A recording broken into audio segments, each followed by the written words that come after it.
Hello, my dears. Daniela here, and welcome to another episode of the Spa Marketing Made Easy podcast.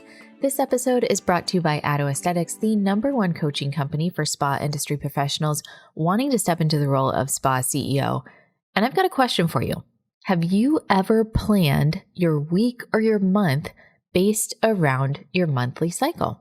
If not, my guest on today's show is a strong advocate for why you should. And I find it to be a really interesting conversation because we often talk about, are we morning people? Are we more productive in the morning than in the evening, right? Like as entrepreneurs, we're looking for any type of time hack or productivity hack. We talk about planning our businesses around the season of life we're in. So why not check into the phase of our cycle to set us up for success? So we chat through that. I asked some questions to see how can we actually apply this in real time. So it was an interesting conversation. I hope that you enjoy. Let me go ahead and read Renae's bio, and then we'll jump right into the interview. So Renae is a mom of 3 and an occupational therapist. She helps women optimize their time and energy through unlocking the power of their cycles so that they can be thriving high achievers. Through her method, she helps women balance the demands of life, make a bigger impact, and get bigger results without adding more stress or needing more time. She's also the host of the Cycle Advantage podcast. So, interesting conversation. Listen in. Let me know what you think. And go ahead and enjoy this interview. All right, Renae, welcome to the Spa Marketing Made Easy podcast. I'm so excited to have you on this call. I was telling you right before, it's like very serendipitous timing because our listeners know that I've been kind of on this journey of the feminine in the past year. And we are talking, I don't know, would you categorize operating or making decisions around your cycle as feminine, even though you know what I mean when I say feminine? I think it could go either way. So I think you could go very feminine flow with it. And then you can also go very structured with it. And so I kind of fall in a little bit more of the middle. I know you said you're kind of more of like the numbers and the organization, and that's kind of how my brain functions. So I feel like I try to merge the feminine and the masculine into the middle. So, but I think it is a spectrum. Like you could totally follow your cycle very flowy, or you could follow it very structured, kind of blending. Yeah, it's such an interesting concept since I've started to even, you learn things about yourself. And I had no idea how much time I spent in the masculine. And so many of our listeners are business owners, and being a business owner, hustling hard, that's a very masculine energy. Mm-hmm. But we still are affected as women, since the majority of people in our industry are females. No matter how much we like it or not, we are affected by our own cycle, our monthly cycle of hormones and all of those different things. And your teachings are really about how to optimize your business, how to optimize your life by listening to that cycle and understanding kind of where you're at. And I know there's some other, I've heard like Kate Northrup teach this. I've heard, some other, a friend of mine that's a physician, really focuses quite a lot on this. And you're an occupational therapist, is that right? Yeah. Yeah. So it's really interesting to see a lot of medical professionals taking this, excuse me, and really looking at it in like a more holistic way, and what is going on in our bodies and how does that affect us in all aspects of our life, not just like this hormone or that, response. Yeah. So, I was going to say, I think that is a big thing that I love to see, like the blending of even like Chinese medicine and Western medicine, is that our bodies do hold so much. And like, as a occupational therapist, like I work with babies, I work in the NICU a couple hours a week. And so like what I see there is very different than adults and things, but still at the same time, like our bodies hold so much trauma. And even looking at like these itty bitty babies, that the way that they positioned and the way we handle them and the way we interact with them when they're, just a few days old and a few weeks old, we see those same patterns in their behavior and in the way they function when they're 10 years old. So 10 years down the line. Wow. And so I think we underestimate how much our body actually contributes to so much of what we're doing every day. So, not to make this a whole conversation of feminine versus masculine, but there's a lot that's coming up in my mind that I have questions about where, I know that a lot of the work that I've done, and you talked about trauma being stuck in the body and how movement is something that, we need to move the energy, where if you feel like you're going to cry and you like get this lump in your throat, the lump goes away when we move that energy, when we cry. If you hold it in and don't move it, it doesn't go away. And it's very similar if you're stressed or angry or happy or whatever. We've got to move the energy through us. Is that connected? How is that connected, if at all, those embodiment practices of kind of moving trauma or emotion to where we're at in our cycle and how we're actually taking that information to apply it like back to business? Yeah. I mean, ultimately, I think it comes back to really understanding what's actually happening in your body, because most women don't. There's been so much shame and trauma and stigma and embarrassment around our cycles. And so for a majority of women, when we have this negativity surrounding our cycles, right? So we see the PMS week as this really negative week when we want to burn everything down and we feel awful and we feel super emotional and triggered. And then when we're actually bleeding, most women would rather get rid of it, right? Like I know lots of women that love being on the IUD or birth control that eliminates having a cycle because it's been so heavy laden in us that it's this like negative thing we just have to put up with.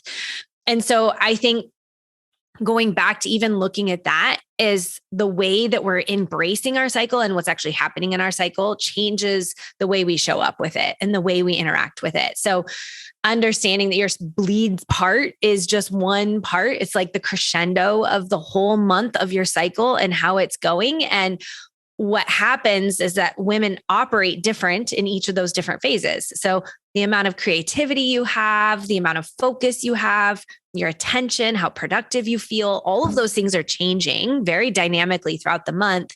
And so what happens is, like you said, the masculine has this idea that we need to be consistent. We need to be showing up. We need to keep moving forward. We kind of have to have this on mentality all the time. And so when you maybe feel really low, your energy's really low, you're full of self-doubt, but you've been told you need to be on and keep pushing forward, it creates this incongruence in our bodies, an incongruence in the way we're behaving and the way we're showing up. And so one, we might be showing up much less authentically and less in our power, but also kind of stuffing down those feelings and those like almost turning off and telling ourselves not to listen to our body, right? Where if you feel like all I want to do right now is curl up on the couch and snuggle with a book and a tea, but I also know if I want my goals to move forward, I got to get behind the computer. And for most of us that are really ambitious and driven, we'll show up and get behind the computer. And then we push out lazy content. We're not doing very effective. And then we've now not allowed our body to recharge and not allowed our body to refresh. And so we're operating kind of with less gas in our cylinders. Like we're less effective. And so I live in Southern California. I'm not sure where you're at, but I see Teslas everywhere. They're like literally, we're talking the other day. They're like probably the most popular car on the road right now.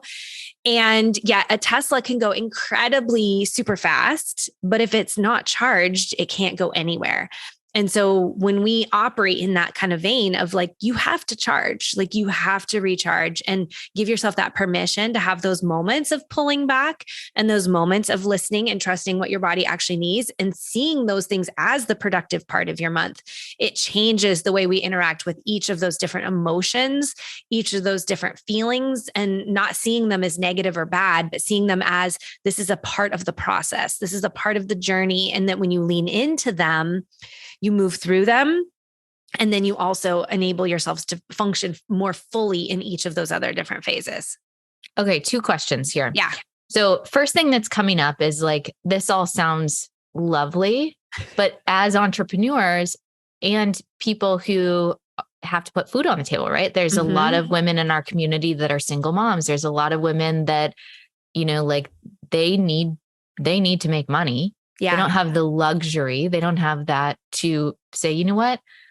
I really just want to sit on, like you said, sit on the couch, have a blanket, have my tea, snuggle up and watch Netflix. But if you have clients booked out, or you have team, or you have, just these realities of life that obviously can be changed in the future as we learn more to incorporate self-care and our needs and our schedules and all of that. But the reality is that there are also ups and downs in entrepreneurship. And sometimes to keep the thing going, you do have to show up. Yeah. And so how do we honor ourselves and our bodies, but still,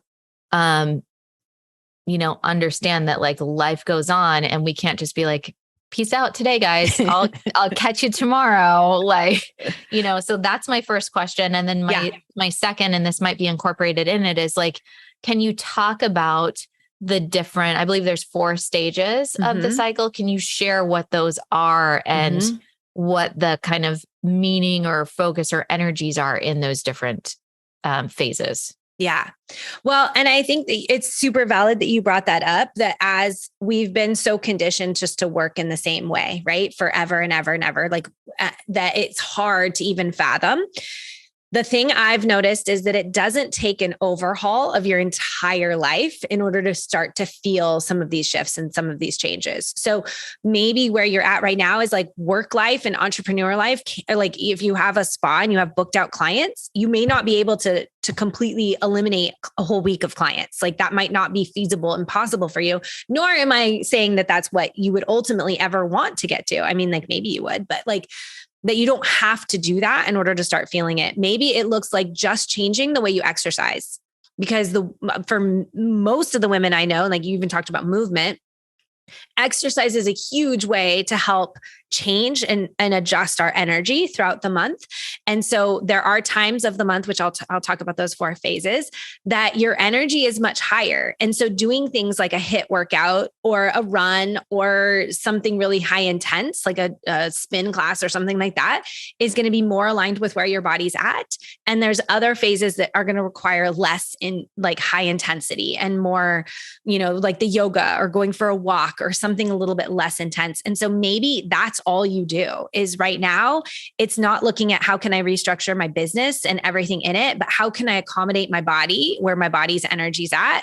And so this phase, I'm going to go hardcore on my workouts, and this phase, I'm going to lighten it. And for me, that is actually one of the biggest shifts that I make in my life. Like that is the one solid, like exercise is the one solid thing that I know makes such a huge difference in how I'm feeling throughout the month.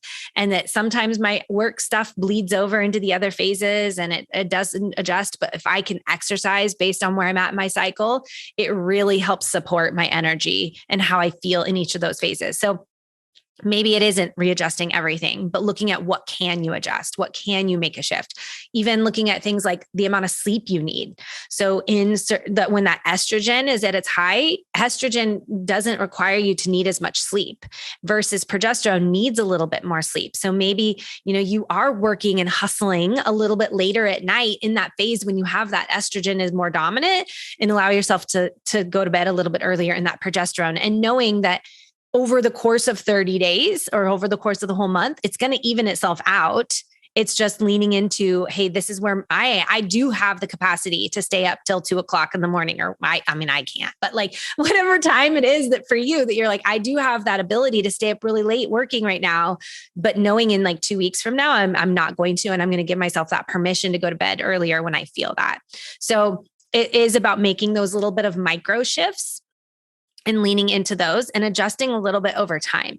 And even this last week, I started going to an acupuncturist. And last week, she and I were just like chit-chatting as she's like poking needles in my back and all these things. And she said something. She's like, well, this is really fascinating. Like, how would this apply to me? Same kind of question as you. She's like, I've got clients. And we were chit-chatting about how it may look like in that estrogen dominant phase, you actually work more hours, you take more clients. You add in more into that day. And then obviously if you have kids and like have to pick them up from school and things like that, some of that might not be possible. But if you could you lean into and work a little bit harder and hustle a little bit more in that week when your estrogen is dominant, so that maybe that week when your progesterone is dominant, you actually leave a little bit work early, or you take a few extra or less clients or whatnot. And so just looking at like, what can you adjust, and how it may not look like taking an entire week off, but can you fluctuate a little bit? So for me, I had a week or two, like a month or two ago, when I was in that high estrogen phase, where I had, I think it was like 12 hours of interviews like this, back to back to back, like either coaching calls or interviews or podcast recordings. And it was like 12 hours straight all the way through the day. And at the end of the day, I was like, whew, that was a long day, but I didn't feel completely drained. But then a week later, when I was in that phase, when I needed a little bit more space, I only had 3 calls on my calendar. And so when I showed up and it was like 3, I'm like, oh, I can do this. Like, this feels so much better. So I think it's kind of having that little bit of awareness that your weeks may not look exactly the same, and there may be that fluctuation. So there's that. The cycles. Yeah. So tell me the cycles, because I want to, well, when is the high estrogen and when is I think I know, but I think it's better to hear from you. So there really is 4 phases of your month. So from a biological standpoint, you have your menstrual phase, your follicular phase, your ovulatory phase, and your luteal phase. I'm like, my mind is like crisscrossing names right now. So those are the 4 phases. For me, when I work with my clients in business and in structuring their productivity and life, we've renamed them, really aligning with what those are intended for. So your menstrual phase is your recharge phase. That is your time when you would want to take time away and take time off. And that's really, when you're actually bleeding. Yes. Okay. And that would be like looking at, cause like your body's energy's low, right? Like you're losing blood, like iron, and that makes you tired. So looking at that from that perspective of what do you need to recharge? And it may look different month to month, right? It may not look like this month, I just want to read for a couple hours on the couch and that's it. Maybe next month, I want to go for a walk, like go on a hike or have like an adventure day, whatever. It doesn't matter. Like whatever you need to recharge and fuel your cup, because that next phase after that is going to be your highest productivity phase. And looking at kind of like a slingshot, if you were to pull the slingshot back, that's the harder you pull it back is the more momentum that it gets on the other end, right? If you have a slingshot and you're not pulling that rubber band back, it's not going to go anywhere. And so really looking at that pull back time is the power behind your next phase. And then that next phase you move into it is your highest productivity phase. This is when you feel like you have the most amount of momentum. This would be your follicular phase, or what I call your accelerate phase, because that's really what it feels like. It feels like you're accelerating after that little bit of recharge. And so you are big projects, lots of momentum, late nights. Like if you're doing like stack to stack clients, like booking out your schedule, like this is the time when you would want to be working really hard and going really hardcore, the HIIT workouts, high intensity, less sleep, all that kind of stuff. Rounds into the highest point of your estrogen is your ovulatory phase, right? And what is happening when you're ovulating, like biologically, you're trying to make a baby, right? So you're really magnetic and attractive and radiating and glowing and all of these things. And so same idea, like you're going to want to be around other people. You're going to want to have a full client schedule. You're going to want to be social and engaging and maybe going out for happy hour after work and all of those types of things. Like you're going to feel the most lit up by being around other people and feel like you're radiating and attracting them to you. And then once you've hit that ovulation phase is when estrogen dips. And when estrogen dips and progesterone increases is when that progesterone makes you kind of want to retract back. It makes you feel like maybe you don't want to be around as many people. You need a little bit more inner, I call it your inner part of your inner phase. Like you want a little bit more inner space, like time to yourself, a lot more reflection. You might feel a little bit more moody and irritable. It might not feel as easy. Things that you were feeling on top of it and on your game 2 weeks ago when that estrogen was climbing, now you feel like I suck and this isn't working. And I feel like I'm making all these mistakes. And so giving yourself that grace and that space to allow for that and know that it is a valuable time to process through and let go of some of those limiting beliefs and fears and doubts that come up for you, so that then when you move into that next menstrual or like that recharge phase again, you can actually let them go and let them be. And one thing I didn't mention in that recharge phase is that it's the best time for you to kind of plan out your month. So if you're looking at your books for the whole month, like that is the time you want to do it and kind of schedule things in. Make sure, hey, is my week when I feel really primed and great, is it stacked to allow me to have that time off? And so it gives you that moment to check in, make sure everything feels aligned, make sure everything feels good. Everything, you've got your like I's dotted and your T's crossed. Yeah, that was what I'm like, I got it backwards, but your T's crossed and your I's dotted. You've got like everything, you're planning your month ahead and not just flying by the seat of your pants and feeling like, gosh, I have no energy this week, but I've got a 12-hour day of clients. I don't know how I'm going to do that. Okay. So what if you're pregnant? Mm-hmm. Or what if you have irregular cycles or are on like an IUD or something that it makes it more challenging to understand what phase you're in? Yeah, totally. And so there's two components to this. One component is to look at like a lot of times the irregularities that we have in our cycles could be from operating in this more 24-hour rhythm and not leaning into where our bodies are at. So your body is really smart and it's going to try to adapt. And so if we've been telling it to work in these patterns that are much more masculine, it's trying to adapt, which can cause and create some irregularities. So one, just leaning into where your cycle kind of should be and kind of imposing a 28-day cycle can help it start to regulate and help it get into more of this rhythm pattern. The other thing in looking at if you're pregnant or on IUD or postmenopausal is that overall, women we were designed to have this rhythm. It's not just in our bodies, but you look at like the seasons of the year, spring, summer, winter, fall, they follow very similarly the way we feel energetically in the month. Like it's the same pattern, and just the same as like the moon has a 28-day cycle. And, you know, the earth has a cycle of 24 hours, just like men do with testosterone. It's like, our world is very cyclical and very rhythmical. And sometimes when we lean into the fact that we are just like nature, and this is the way we were intended to rhythm, helps us feel that way. So I have a friend of mine who, when I was first starting to do this, like she was, had a hysterectomy. And she was like, I don't know how this really works, or like, this makes so much sense, but how does it work? And after we started talking about it, she started to pick up and notice that she could feel that reflect phase, that phase when she feels super moody and irritable and super triggered.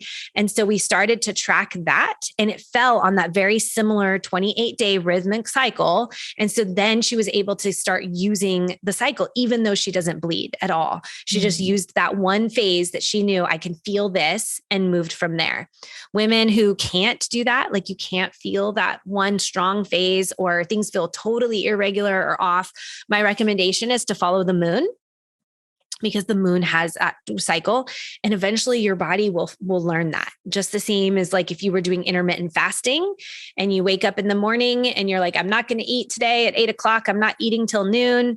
Your body's going to send you hunger cues at 8:00 for a while until it realizes like, okay, we don't eat again. We don't eat until noon. And then it's going to stop sending you those hunger cues until noon. And so your body will adjust and learn to adapt once you give it. So I mean, ultimately, we were all made to rhythm and all to have this kind of balance. Well, ultimately, I feel like it is the four components of like what creates balance. Like in all four of those phases, we have elements of high productivity and purpose, like putting something out, making an impact in the world. We have elements of connection and relationship with people. We have elements of connection and relationship with ourselves, with God, the universe, our power, like whatever that is. And then we have moments of rest. And I think when we have all four of those, we feel balanced, we feel good, we feel lit up. And it's when we're missing one of those or all of those because we're pushing so hard to pursue most often that productivity one, like the purpose, the passion, like that one, when we're so focused on one and we're missing those other three is when we feel off and we reach burnout and we feel out of whack.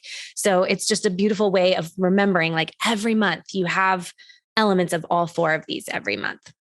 So do you have any apps or things that you recommend, like just is that how you're recommending to track your period, or like use it on a calendar or use one of the little tracking apps? Is there anything? It kind of depends on the person. My recommendation is to find something that's going to work with you. I oftentimes recommend paper just because and I can give you access to the one that I've created. That's like a circular one where you can see and you can put in other things, right? Like not just tracking when you bleed, but also tracking like, how's your energy feel? How's your motivation feel? Are you able to focus? And all of those other pieces of how your body changes through the month. And sometimes it's easier to see on paper when you can put side by side and see, on this day for 3 months in a row, I felt the same way. Like that's crazy how you're so rhythmical in that way. But if keeping paper and keeping track of that is just not your forte, I would definitely recommend an app. I would recommend finding one that doesn't have only things geared towards like pregnancy or not pregnancy. So a lot of the apps out there that's what their prime focus is like, can you get pregnant or can you not? One that I've really loved is called Clue. It gives you some elements of like, you can track digestion, you can track mood, you can track exercise, your energy. There's lots of different factors in there that you can track. So that's one that I oftentimes recommend. It is also kind of limited in the sense that it only gives you 4 choices for most of them. And if you're like me, I have more than 4 moods in a day, like 4 moods in a month. But it's a great place to start. And I know as time goes on, there'll probably be more of that. I have loved seeing like the new Apple Watch that just came out has a temperature tracker on it. So it will automatically start tracking your temperature, and your basal body temperature is a very big indicator into your ovulation. So it can be another great tool. Like the Aura Ring's another one that allows you to have something in the background just telling you like, hey, this is when you ovulated, and just giving you that extra little insight into what's actually happening in your body throughout the month. I love that. Yeah. Mm-hmm. I know a lot of people that have the Aura Ring and just like body data, really understanding themselves better. Yeah. Anything that I'm not asking that is relevant to this conversation, because this is all new to me. Yeah, no, I think we've kind of hit a lot of it. I think a big part of it is just, if I was to leave one thing, is just to start listening to your body and start listening to those cues, and not necessarily just thinking that there's something wrong with you, that you're just doing something wrong, that if you're not feeling motivated, or you're not feeling momentum, or you're not feeling like the energy, that instead of sitting there feeling like, what's wrong with me? Why can't I do this? It became this pullback moment of, okay, where am I and how can I lean into that and listen to that and trust that, rather than feeling like I have to force myself to do something that doesn't feel good. I love that. Mm-hmm. Well, thank you so much. This has been wonderful. We've got all your links. We'll include them below this video so people can stay in touch with you, find you, follow you, all those things. And for the ladies out there, and for the gentleman too, right? Because it's important for you to know what your spouse or partner is going through, what phase they're in, kind of how they're feeling. If you want to keep this conversation going, head on over to the Spa Marketing Made Easy Facebook group, and we'll keep it going over there. All right. Thank you so much. Thank you.